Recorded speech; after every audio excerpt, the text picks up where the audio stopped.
Hello, my name is Carter Ballantyne, and I've been assigned to talk about why the death penalty should be legal and not be abolished. Capital punishment, also called the death penalty, is the execution of an offender sentenced to death after the conviction by a court of law of a criminal offense. Supporters of capital punishment also claim that it is a uniquely potent deterrent on the potentially violent offenders for whom the threat of imprisonment is not a sufficient restraint. The death penalty is important even today because, as said by Charles Simpson, the death penalty serves three legitimate penological objectives: general deterrence, specific deterrence, and retribution. This said, it prevents the perpetrator and others from committing heinous crimes in the future to protect the innocent people of this country. Furthermore, Stephen D. Stewart said, "I believe that there are some defendants who have earned the ultimate punishment of our society has to offer by committing murder with aggravating circumstances present. I believe life is sacred. It cheapens life of an innocent murder victim to say that society has no right to keep the murderer from ever killing again. In my view, society has not only the right but the duty to act in self-defense to protect the innocent. If nothing else, I believe that the death penalty should be legal, but used sparingly for those who truly deserve it. In recent days, the death penalty is executed less and less.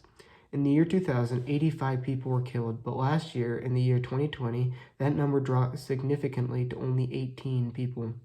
In this comparison to those serving life sentences without parole in states where it is not legal, right now, nearly 5 times the number of people are now serving life sentences in the United States as were in 1984, a growth rate that has outpaced even the sharp expansion of the overall prison population during this period. 1 in 7 people in the United States prisons is serving life sentence, either with life without parole, life with parole, or virtual life, which is 50 years or more, totaling 203,865 people. The number of people serving life without parole, the most extreme type of sentence, is higher than ever before, a 66 increase since our first census in 2003. More people today are being convicted of greater and greater crimes than ever before. I ask you, what might the impact be if those sentenced to truly malicious crimes were sentenced to death? What impact would that have on the criminal community if there was a chance that they were to die in prisons from lethal injection, firing squad, or the electric chair? It is my belief that crime will drop and serve to fair to those perpetrators. When a man or woman takes the life of many innocent people unjustly, why should we allow them to live out the rest of their life, even if only in a prison cell?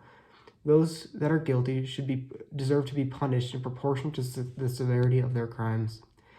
Today, it is only during specific circumstances which one can receive capital punishment. It is stated by the United States Department of Justice that the federal cases in which a defendant is eligible for capital sentence are generally those in which 1. The defendant is charged with a crime for which the death penalty is legally authorized sanction. 2. The defendant intended or had a high degree of culpability with respect to the death of the victim. And 3. One or more aggravating factors specified in a statutory list are present in the case. The statutory aggregating factors include such factors as the commission of killing in the course of another serious offense, the defendants having a prior criminal history involving serious violent offenses, the commission of killing after substantial planning or premeditation, killing multiple victims, or endangering the lives of other persons, in addition to the person that killed and committing the crime. The death penalty is a difficult issue for many Americans on a moral, religious, and policy grounds, but as a legal issue, it is straightforward.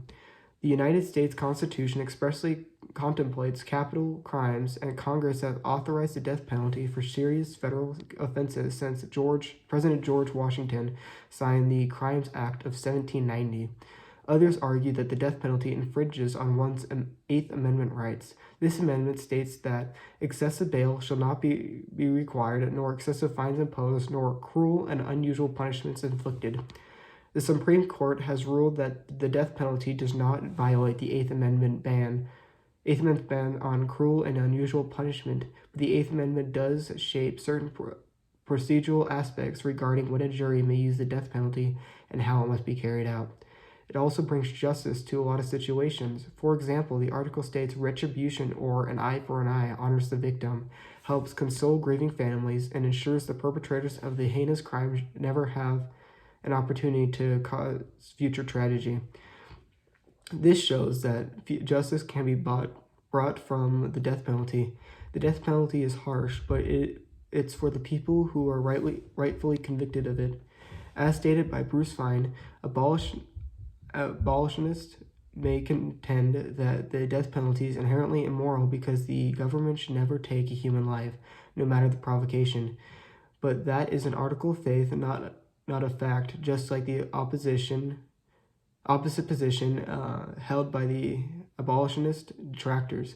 The death penalty honors human dignity by treating the defendant as a free moral actor, able to control his own destiny for good or for ill. It does not treat him as an animal with no moral sense, and thus even to the butchery of this human gluttony. Moreover, capital punishment celebrates the dignity of the human whose lives were ended by the defendant's predation. The death penalty even continues to treat them as human in their last moments by still offering them a humane death to those sentenced. Between the resumption of the executions in 1977 and August 31st, 2018, 1,306 executions, nearly 90% used lethal injections. When the states first turned to use drugs in execution, many did so in the beliefs that lethal injection would be far more humane than the more visibly gruesome methods it replaced: hanging, execution, gas, and firing squad. In conclusion, I argue for the legality of the death penalty as a form of capital punishment to continue. I believe that it creates a fair and reasonable death for severe crimes and the retribution of the families of the victims.